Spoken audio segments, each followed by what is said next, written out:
هلو، يا رب كلكم تكونوا كويسين. حابة النهاردة أوجه كلامي لكل حد فقد شخص عزيز عليه. بس قبل ما أبدأ في الكلام اللي أنا حابة أقوله، حابة بس أفكركم إن الشخص ده في مكان أحسن دلوقتي، وهو حاسس بيك لو أنت بتدعيله في صلاتك أو لو أنت بتدعيله في أي وقت، وهو حاسس بكل حاجة أنت عايز تقولها له وتوصلها له. فافتكر دايما إن هو في مكان أحسن بكتير، وما تنساهوش دايما في دعائك. طيب، علشان أنت تبقى فاهم نفسك في المرحلة دي أنت هتمر بإيه، لازم تعرف ان انت هتمر على كذا مرحلة. ما تستغربش نفسك في كل مرحلة الاحاسيس والمشاعر وشخصيتك هتتغير فيها ازاي، لان اللي انت هتمر بيه ده هيكون طبيعي جدا. اول مرحلة هتمر بيها وهي مرحلة الانكار، وده ان انت بتبقى مش مستوعب اصلا ان الشخص ده مش موجود.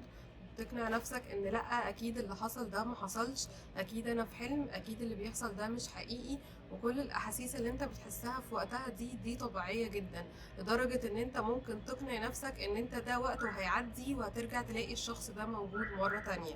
وده لان احنا طبيعي بنبقى عايزين نحمي نفسنا من فكرة ان احنا نستوعب اصلا ان الشخص ده ما بقاش موجود، فمش عايزين نتوجع وبنحمي نفسنا من الألم ده. تاني مرحلة وهي الغضب. انت بتلاقي نفسك بدأت شوية تستوعب ان الشخص ده ما بقاش موجود، بس بيبدأ جواك الغضب بيزيد جدا. الغضب من نفسك، الغضب من الناس اللي مشيوا، ان انت زي ما تكون عايز تقول لهم ازاي تمشوا وتسيبوني، ازاي تسيبوني لوحدي، ازاي طيب مثلا ملحقش ان انا اعيش معاكم وقت اطول، ازاي ملحقش حتى ان انا اودعكم. يبدأ الغضب الغير مبرر حتى ناحية نفسك، وتبقى غضبان من نفسك على كل لحظة انت ما قضيتهاش معاهم، على كل دقيقة انت ممكن تكون حصلت ما بينكم. ويبدأ الغضب يزيد جدا، وتلاقي نفسك ان انت حتى غضبان على الناس اللي ملهاش اي علاقة بالموضوع تماما، بس انت بيبقى جواك شحنة غضب كبيرة قوي بتطلعها على اي حد وخلاص. ثالث مرحلة وهي المساومة، وتلاقي ان انت تبدأ تساوم نفسك وتقول هو مش يمكن لو انا كنت اتصرفت التصرف الفلاني الشخص ده ما كانش مشي؟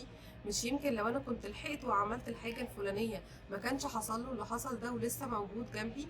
وتبدأ تأنب في ضميرك وفي نفسك، وتحس في الآخر إن أنت السبب في إن الشخص ده توفى، وإن أنت السبب إن الشخص ده ما بقاش موجود، أو إن نوع من أنواع إن ربنا بيعاقبك إن الشخص ده مشي في حياتك. وتبدأ مرحلة طويلة جدا من إن أنت تقعد تأنب نفسك إن أنت كان المفروض تعمل حاجات وأنت ما عملتهاش، رغم إن في الحقيقة ده كله ما بيبقاش صح، وإن ده كان قضاء وقدر ربنا. طيب، أنت دلوقتي عديت بمرحلة الإنكار، وعديت بمرحلة الغضب، وعديت بمرحلة المساومة، وهندخل على مرحلة الاكتئاب.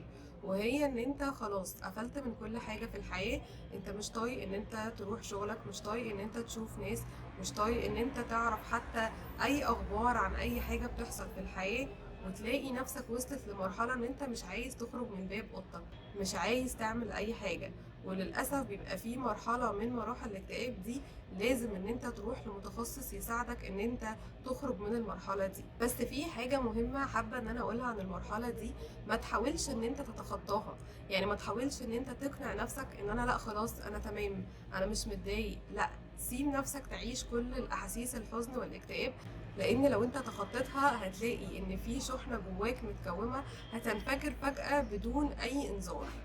خامس مرحلة وهي آخر مرحلة وهي مرحلة التقبل. انت خلاص تقبلت ان الشخص ده ما بقاش موجود، ومش هينفع ان هو يرجع، ومفيش في ايديك حاجة ترجعه.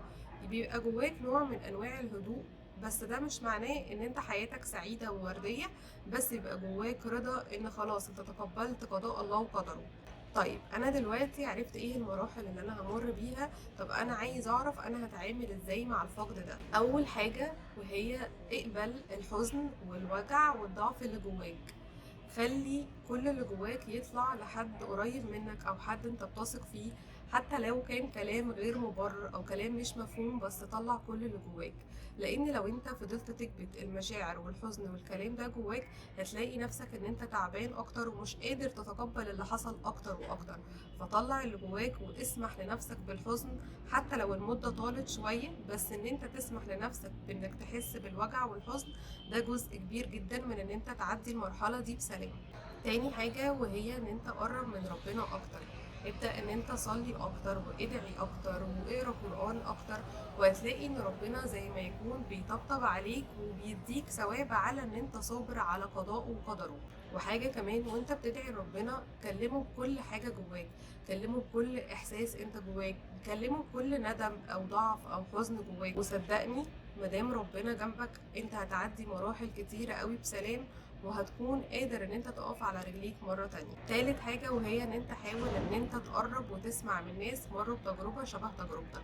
اسمع تفكيرهم واحاسيسهم والمراحل اللي مروا بيها، واسمع التناقضات الغريبة اللي بتيجي في تفكيرهم، هتلاقي ان في كتير قوي شبه اللي انت بتفكر فيه. صدقني فكرة ان انت تسمع حد مر بنفس تجربتك ده هيحسسك ان انت مش لوحدك في المرحلة دي. رابع حاجة وهي ان انت دور على حاجات جديدة تعملها، حتى لو حاجات كان نفسك تعملها قبل كده بس ما كانش جه وقتها، فده وقتها. او حتى لو انت الشخص ده كنتوا متوعدين ان انتوا تروحوا اماكن جديدة او تعملوا حاجات جديدة، روح الاماكن دي واعمل الحاجات دي كنوع من انواع انك بتوري له ان انت بدأت اللي انتوا كنتوا عايزين تعملوه، وهو على فكرة بيبقى حاسس وشايف كل حاجة انت بتعملها. خامس حاجة وهي بلاش تتحرك من ان انت تظهر مشاعرك للناس.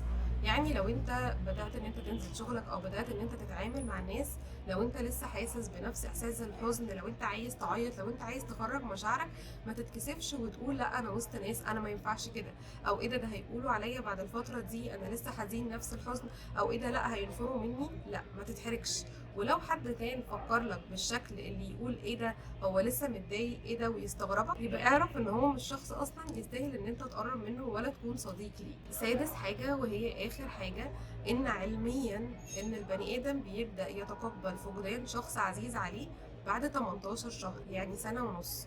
لو انت بعد 18 شهر لسه عندك نفس الحزن ونفس الاكتئاب، وعندك فقدان للرغبة أصلا في العيشة في الحياة، فقدان للرغبة في الأكل، فقدان للرغبة بالتعامل بشكل يومي، لازم تتوجه لمتخصص. وما ينفعش ساعتها تسيب نفسك وتقول لا مش لازم اروح لحد، لا صدقني ضروري ساعتها لازم تروح لمتخصص يساعدك تخرج من اللي انت فيه.